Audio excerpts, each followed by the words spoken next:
तात्या आणि राजा आज दोघेही बरेच खुश होते. बऱ्याच महिन्यांनी त्यांना मोठं घबाड हाती लागलं होतं. त्यांच्या हाती लागलेल्या चोरीचा मालाचा त्यांनी परत हिशोब केला. 7 ते 8 लाखांचा एकूण ऐवज हाती आला होता त्यांच्यासारख्या भुरट्या चोरांसाठी ही रक्कम खूप मोठी होती. थोड्याशा प्रयत्नाने आणि विना प्रतिकाराने ही मोठी चोरी साध्य झाली होती. खात्रीशीर सूत्रांकडून माहिती मिळाली होती. आज दादारावांच्या बंगल्यामध्ये त्यांच्या सुनेशिवाय कोणीच नव्हतं. त्यांनी दादाराव साहेबांच्या कंपनीच्या माणसांचा बहाणा केला. सुनेने दरवाजा उघडला. दोघेही बंगल्यामध्ये घुसले. सुनेला त्यांनी खुर्चीला बांधून ठेवले.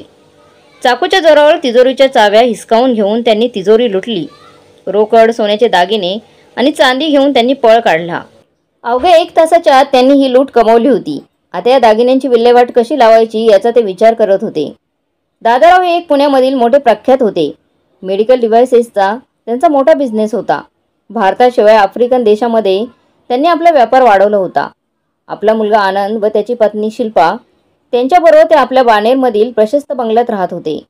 पत्नी शारदेच्या आकस्मिक मृत्यूनंतर त्यांनी आपला व्यवसाय हळूहळू आनंदच्या ताब्यात देण्यास सुरुवात केली. आता ते आपला बहुतांश वेळ आपल्या मित्रांबरोबर घालवत होते. दादाराव हे एक श्रीमंत प्रख्यात व्यक्ती होते. त्यांच्या ओळखी बऱ्याच मोठ्या लोकांबरोबर होत्या.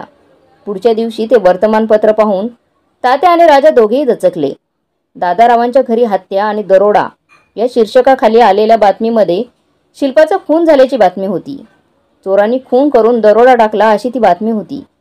न केलेल्या खुनाचा आरोप त्या दोघांवर आला होता. बातमी वाचून दोघेही सुन्न झाले. आता काय करावे ते दोघांनाही कळेनासे झाले. आपण खून तर केला नाही, तर मग तो खून कुणी केला ते विचार करत होते. खून झाला त्या दिवशी दादाराव आपल्या घरी नव्हते. आपला मुलगा आनंद याला घेऊन ते मुंबईला गेले होते. त्यांनी चोरीस आलेल्या BMW कार मालाडमध्ये दिसल्याची माहिती त्यांना मिळाली होती. त्या गोष्टीचा तपास करण्यासाठी ते मालाड पोलीस स्टेशनला गेले होते. घरी शिल्पा एकटीच होती. आनंदने तिला फोन करून सिमेन्स कंपनीची माणसे डेमो मशीन घेण्यासाठी घरी येतील हे सांगितलं होतं. ह्याच्या मिसअंडरस्टँडिंगमुळे शिल्पाने चोरांना घरात घेतले. पोलीस पुढे तपास करत होते. शिल्पाचा खून चाकू मारून करण्यात आला होता. पोलिसांनी सर्वत्र ठसे घेतले. अगदी बारकाईने घराचा कानाकोपरा तपासला. खून आणि चोरी संध्याकाळी 8च्या सुमारास झाली होती. ज्या चाकूने खून करण्यात आला होता तो चाकू पोलिसांना मिळाला नाही. ही घटना हाय प्रोफाईल असल्यामुळे पोलिसांना सखोल चौकशी करणे भाग होते. दादाराव यांनी पोलीस कमिशनर यांची लगेचच भेट घेतली. पोलिसांवर आता खूपच दबाव होता. पोलिसांनी आपली सर्व यंत्रणा कामाला लावली. 48 तासांच्या आत आपण शोध लावू शकू असा विश्वास पोलिसांना होता.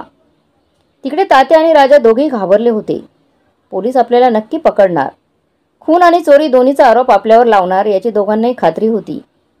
घाबरलेल्या अवस्थेत त्यांनी बाणेर पोलीस स्टेशन गाठले.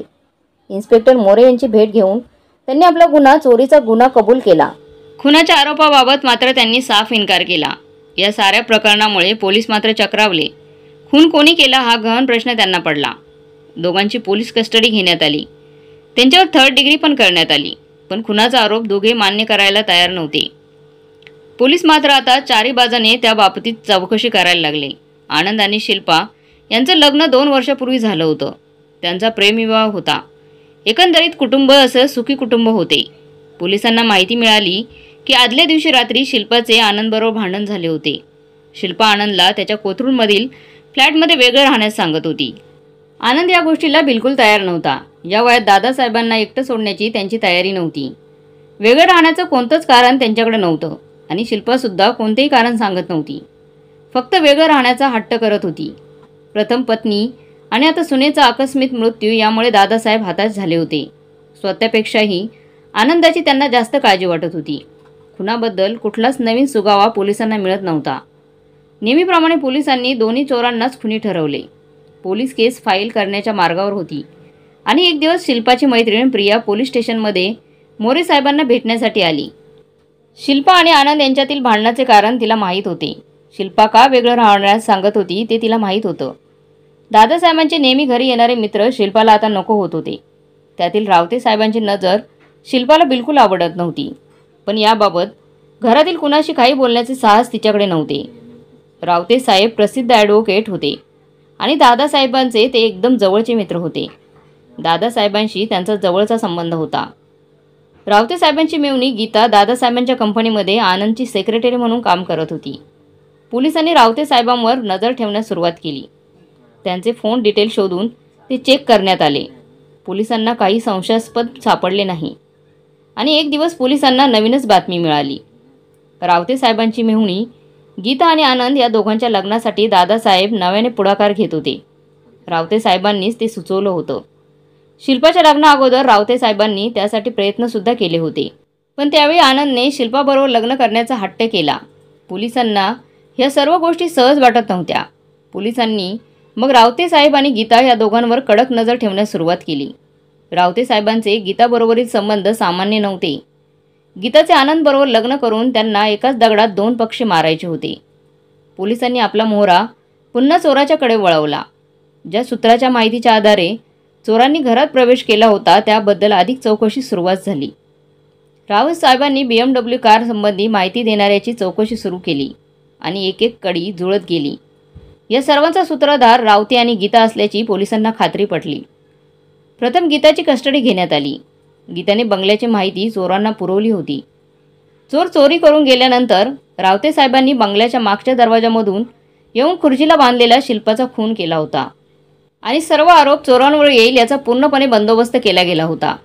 प्रियाने दिलेल्या माहितीच्या आधारे एक कट कारस्थान उघडकीस आले होते आणि तुरुंगाची एक अंधारी खोली आता त्यांची वाट पाहत होती.